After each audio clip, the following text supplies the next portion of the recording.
परिस्त्री गमनम तथा, ये बहुत बड़ा पाप है।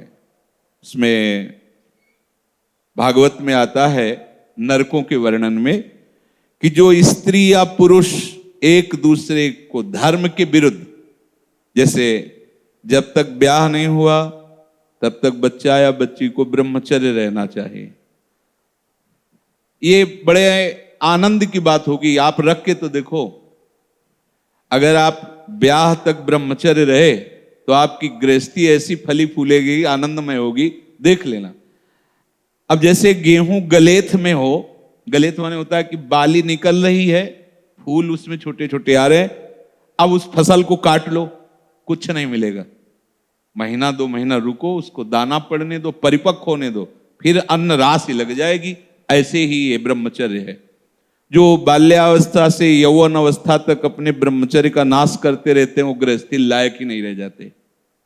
मतलब वो बात नहीं होती जो जीवन में होना चाहिए, गृहस्थ धर्म के लिए अनिवार्य। तो जो बच्चा और बच्ची ब्याह नहीं हुआ तब तक ब्रह्मचर्य का पालन करे, और जब ब्याह हो जाए तो पहले तो ये था कि नाव चले जाते थे, गांव के नाव ठाकुर, वो ब्याह तय कराते थे। ना बच्चा देखता था ना बच्ची देखती थी। कितना निष्ठा, कितनी श्रद्धा। पाणी ग्रहण के समय भले वो देख ले कि फोटो वाला जमाना ही नहीं था, कभी किसी को जाना हो तो अपने लोगों में यहाँ शहर जाकर के वो पर्दा वर्दा लगाए होते थे, बैठ जाओ, वो जैसे कहीं जरूरत पड़ी उसमें। ऐसे मोबाइल ही नहीं था पहले की बात। कितनी श्रद्धा विश्वास, कैसा है रंग, गोरा काला, स्वभाव, कोई मतलब नहीं। माता पिता या कोई तय करे आयो, जब पाणी ग्रहण हुआ उसी समय स्वीकार कर लिया कि आजीवन निर्वाह करना है, चाहे जैसे स्वभाव वाला हो, चाहे बड़ी पवित्रता गृहस्थी में देखी गई, बड़ी पवित्रता, बड़ा जीवन। तो यहां तक मर्यादा। लोग इसका मजाक उड़ाते हैं, मजाक तो तुम्हारा उड़ रहा है, देखो ना, देखो ना, मजाक उड़ रहा है तुम्हारा।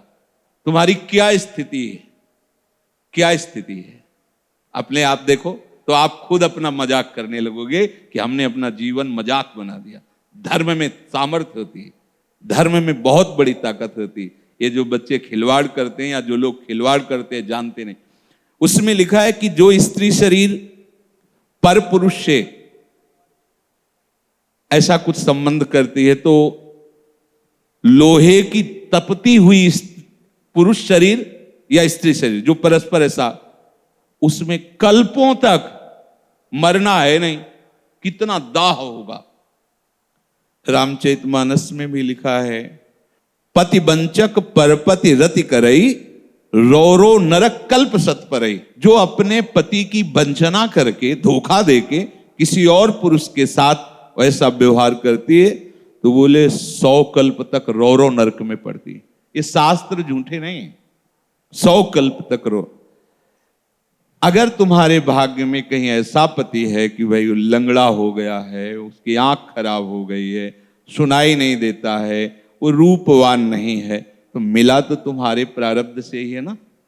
तो अंध बधिर क्रोधी अति दीना, ऐसे उपति करके अपमाना, नारी पाव जमपुर दुख नाना।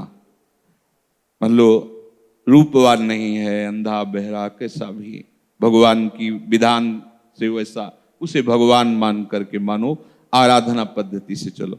अगर पुरुष अपनी पति का जो भाव स्वीकार किया है उसका त्याग करके धोखा देकर दूसरी किसी स्त्री से, ऐसा घोर नरक का अधिकारी होता है वो। अगर ऐसा तो व्यभिचारी की बहुत बड़ी दुर्गति होती है। तो ऐसा कोई न समझे कि हम परिस्त्री गमन करके गोपाल शास्त्र नाम कर लेंगे तो पाप से बच जाएंगे। बकाया सामर्थ्य इतनी है कि अगर आप आज तक गलती हुई ऐसी, और आज से स्वीकार करो कि अब लो नशानी अब ना नशे, और आप भगवान नाम कीर्तन करो, गोपाल शास्त्र नाम कीर्तन करो, तो निष्पाप हो जाओगे। वो पाप आपको भोगना नहीं पड़े। पर अगर आगे फिर कर दिया तो पीछे का ब्याज सहित जुड़ जाएगा। ये उन्हीं के लिए है, अब लो नशानी, चाहे जितना बड़ा पाप हो गया।